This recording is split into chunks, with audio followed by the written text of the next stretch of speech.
I'm Frank Vaughn. It's June 2nd, 2025, and before we get into today's edition, I just want to thank all of you, supporters, donors, and those with good advice, even if I sometimes don't listen to it. I appreciate immensely your faith in this project. We're going to begin today's edition where we left off with, in the last video, the article by Andrew Karibko's newsletter. Will Russia's retaliation to Ukraine's strategic drone strikes decisively end the conflict? But we're not going to talk about any decisive ends to the conflict because we don't know. The world is just holding its breath. I still remain convicted that Russia cannot afford to let the attacks on its strategic bomber fleet go unanswered, and I think they have to answer in a way that they have not answered in the entire duration of the campaign so far. But it remains to be seen what they do. Tonight will be fateful for the conflict's future. Not much happened. We're still waiting. Ukraine carried out strategic drone strikes on Sunday against several bases all across Russia that are known to house elements of its nuclear triad. This came a day before the second round of the newly resumed Russian-Ukrainian talks in Istanbul, and less than a week after Trump warned Putin that bad things, really bad, might soon happen to Russia. It therefore can't be ruled out that he knew about this and might have been even discreetly signaled his approval in order to force Russia into peace.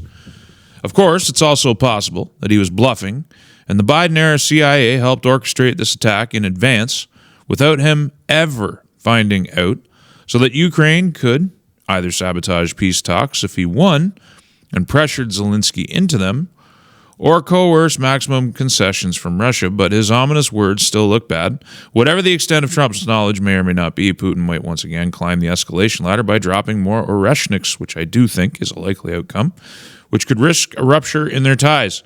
Seeing as how Trump is being left in the dark about the conflict by his closest advisors, not counting Witkoff, as proven by his misportraying Russia's retaliatory strikes against Ukraine over the past weekend as unprovoked, he might react the same way to Russia's inevitable retaliation. I think we all need to, as I have said, this is a theme, in different veins, in different facets of the Trump administration. There is a temptation by many people to just sit back and trust the process. And they think Trump is in absolute control. But once again, Trump is being kept in the dark by elements of the deep state that are running the war in Ukraine. It's not just Europe. It is elements within the U.S. government. Zelensky himself said the planning for this operation goes back over a year, from inception to execution. Ukraine did not do it in isolation. They had Western help. How long can Russia possibly sit back in the face of this and not do something major? They keep getting socked, not just by Ukraine, but by her Western allies. Eventually, they have to do something. Now, the issue is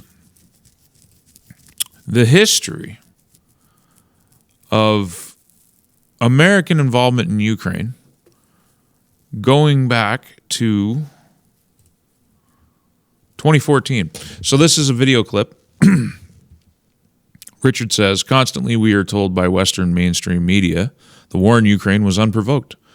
But then I see this footage from February 2014 showing John McCain like a Sith Lord in a darkened hotel room filming the madness of Maidan Square, filming the chaos with U.S. Ambassador Jeffrey Pratt at his side and Victoria Nuland lurking in the background. There it is.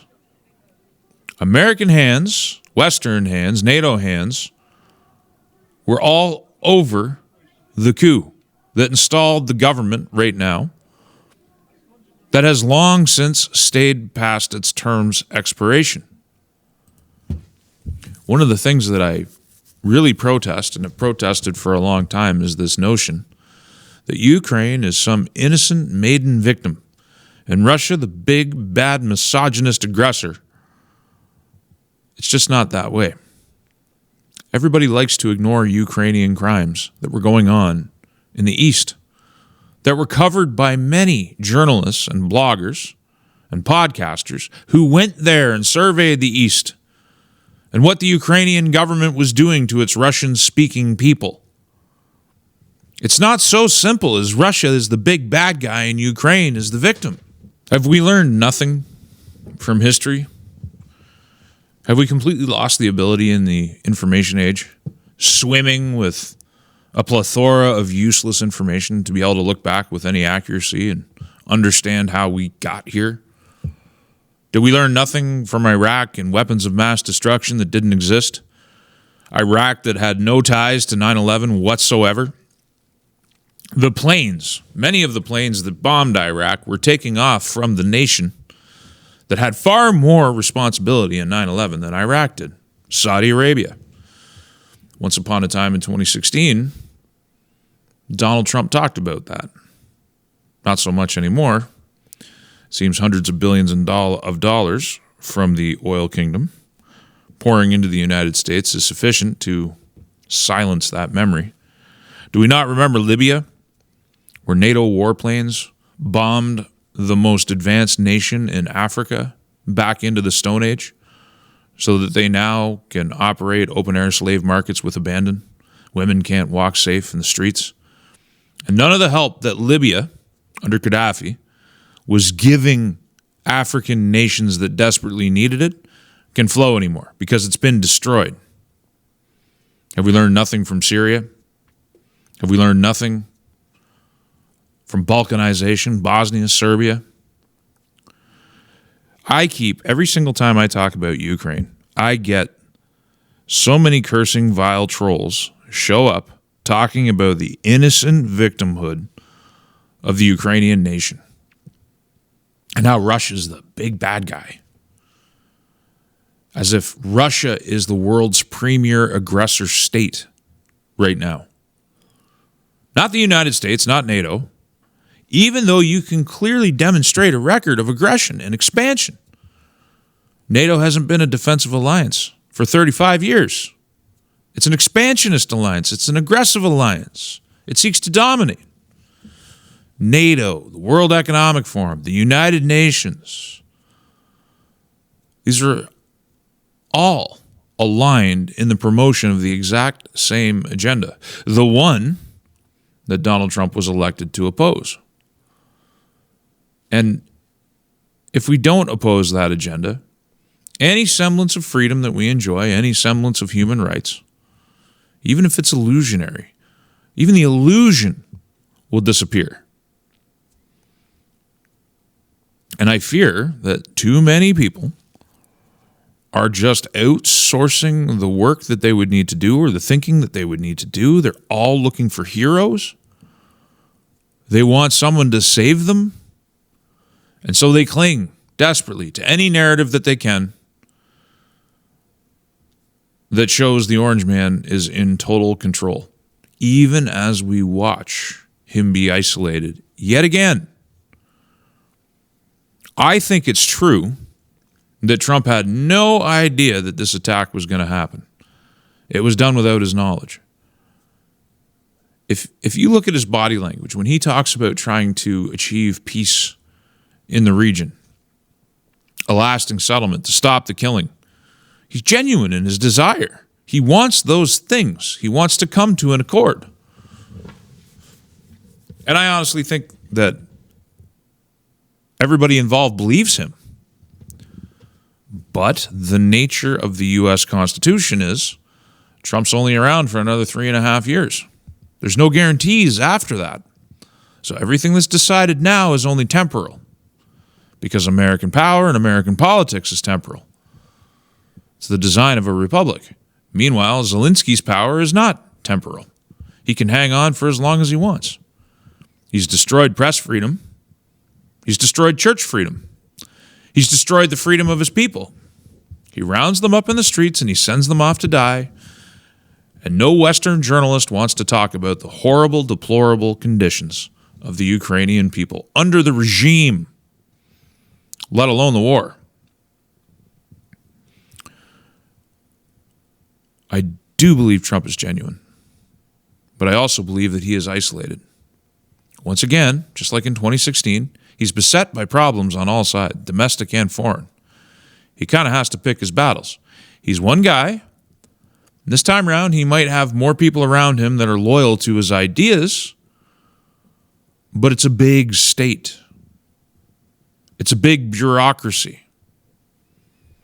It's a big group of people who have a foreign policy agenda that's been ongoing in the United States for decades. And all they got to do is keep a relative handful of people distracted and looking the other way, including the president. It's the same game as 2016, and I think the Trump administration is wise to it. But if indeed he had no idea about the strike on Russia's nuclear capacities, that should be a worrying sign for everybody. And I tend to believe that Trump did not know. He might have heard whispers and he might have been trying to communicate it, but I don't think he knew that this was going to happen, as the White House has said. I tend to believe them. And if indeed that's true, it means the president is not fully in control of the war machine. And speaking of history, I look at this conflict and it just makes me think back to Vietnam. It's a subject I studied when I was in high school, at great extent. I used to skip class and go to the library where I could just study what I wanted to study.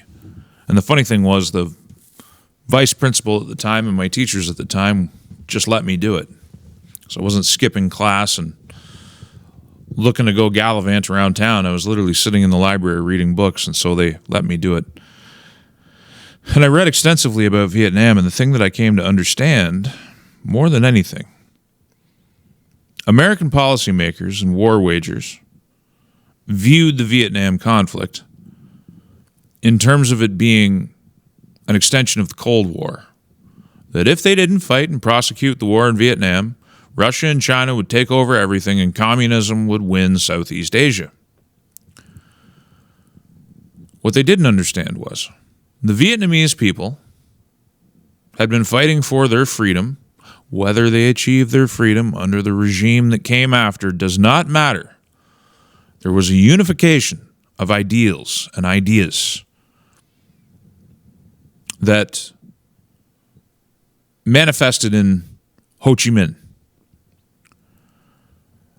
They were fighting the French to kick out the French before the Americans got involved. The Americans came in, and even in the South where they controlled, they didn't control the people. They had alliances with some of the most horrible psychopaths in Vietnam, but they had no control, no real control. The Vietnamese people were fighting for their freedom.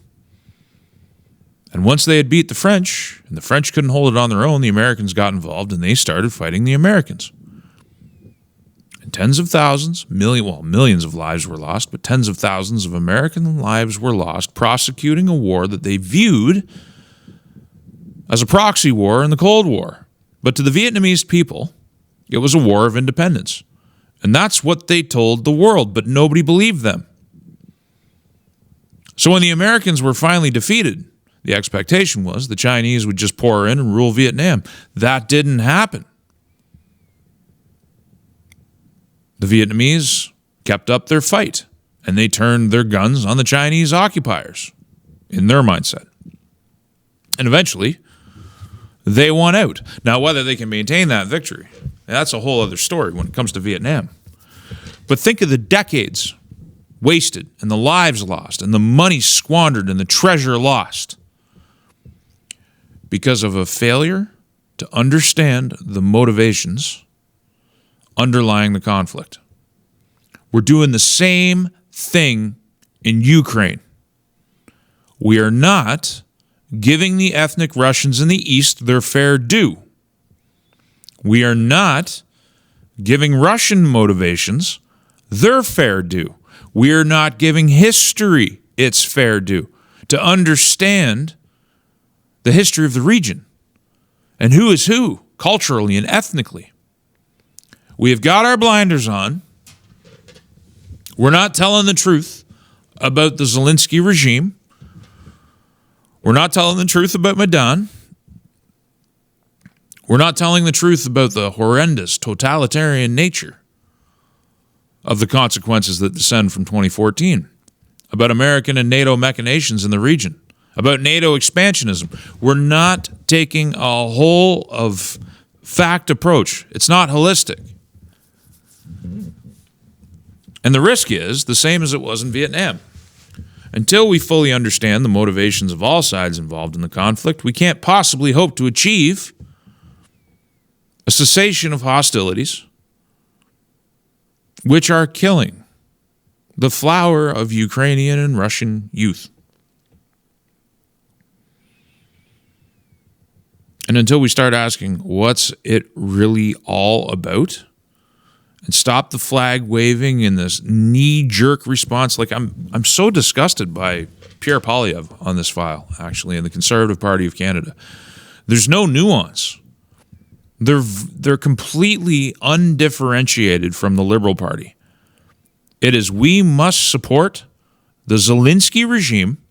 They call it the Ukrainian people. They're not supporting the Ukrainian people. Their policies are leading to their mass death and their suffering. If you support the Ukrainian people, you have to support the end of the war on terms acceptable to both sides.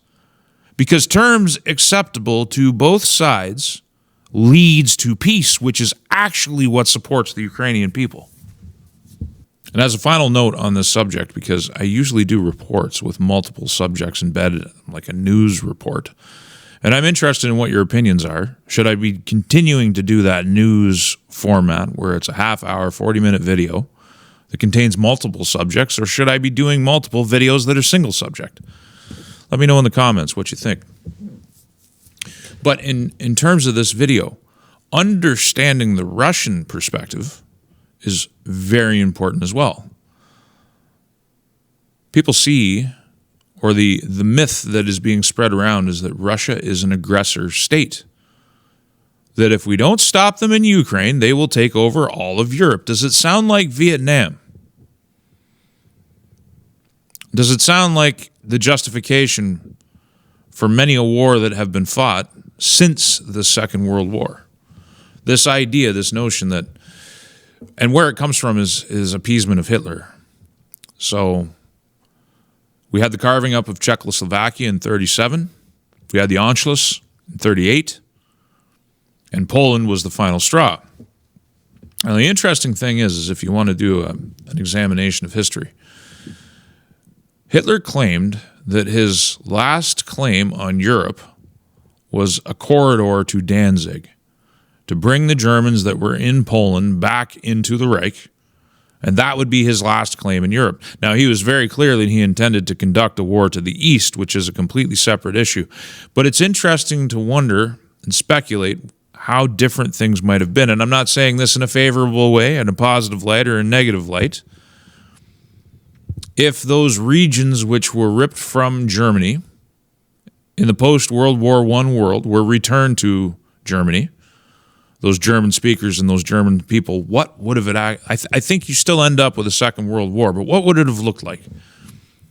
But the thing that I want to focus on is, out of those appeasements, Czechoslovakia, Austria, out of those appeasements, we have this notion in 2025 that if we acknowledge the real fact that Russia looks at this war as an existential crisis,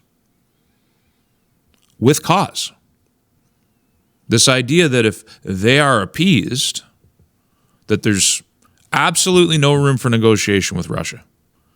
Everything must return to its pre-war borders, pre-war conditions, and Russia must 100% universally back off. Because if we appease them, they'll march into Estonia, they'll march into Latvia, they'll march into Poland, they'll take over all of Europe. Makes no sense. They don't have the manpower, they don't have the resources, they don't have the money to conventionally pull it off, and if they did dare try that, they themselves would trigger a war with NATO, which would eventually end up nuclear, a war that their restraint has avoided. In spite of multiple provocations and escalations on the part of NATO, Russia has held back the entire time. Because the interesting thing is if you start to understand that for Russia this is an existential crisis, then it makes no sense. If they're prosecuting a war that they view as essential to their existence, then that means what? They're trying to preserve their existence. So a full-out war with NATO, which inevitably goes nuclear, is contrary to their interests of dealing with an existential crisis. If we understood that Russia views itself as a civilization, arguably with merit, and that they view NATO expansion as a direct threat to their existence, we would go a long way to viewing this conflict with the right lens, which is why I welcomed personally when Kellogg said that their fear of NATO expansion was reasonable. I don't know if the word reasonable was what he used, or justified, something along those lines. Actually, for the first time, having a Western diplomat acknowledge Russia's reasonable notion that NATO expansion poses a threat to their existence. I don't think I've ever seen that before in an official capacity. And it's a good thing. Russia does not subscribe to the World Economic Forum agenda, to the globalist agenda, to the SDGs, to the DEI woke nonsense. They have taken a different path. And they're within their right to do so as a nation. And I think, more broadly, if we survive this crisis, if we survive this time and we manage to avoid a global conflagration, which so many people are clamoring for, there's a lot of people who just like to, actually it's the vast majority. Markets don't price in nuclear holocaust. You understand that? Markets which price in everything don't price in this. And markets are just an extension of the psychology of the people. So it means that people are not pricing in nuclear holocaust. The vast majority of people believe that it can't possibly happen. But as I've highlighted numerous times on this channel, I got a bit clearer thinking on this. The only function of nuclear weapons is that there is a moment in time in which their use is necessary. And we seem to just be pushing up against that moment and trying to find it. It's like we just have to poke the bear until we figure out where that moment is. And the second the first tactical nuke goes off,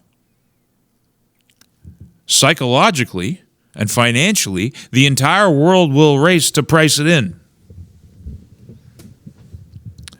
And before a nuclear holocaust, a general nuclear holocaust breaks out, a financial and a civil order holocaust will be far advanced.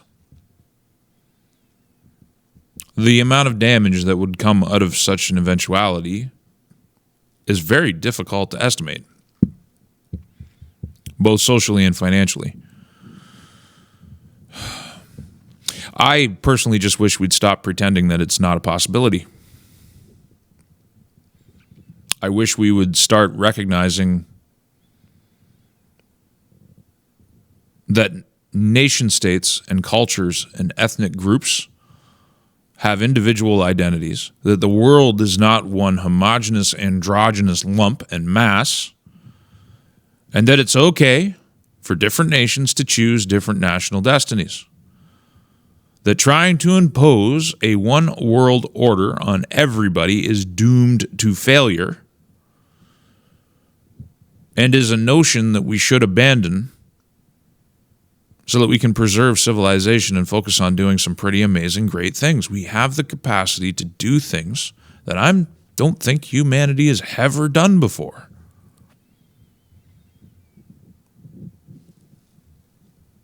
Personally, I like life.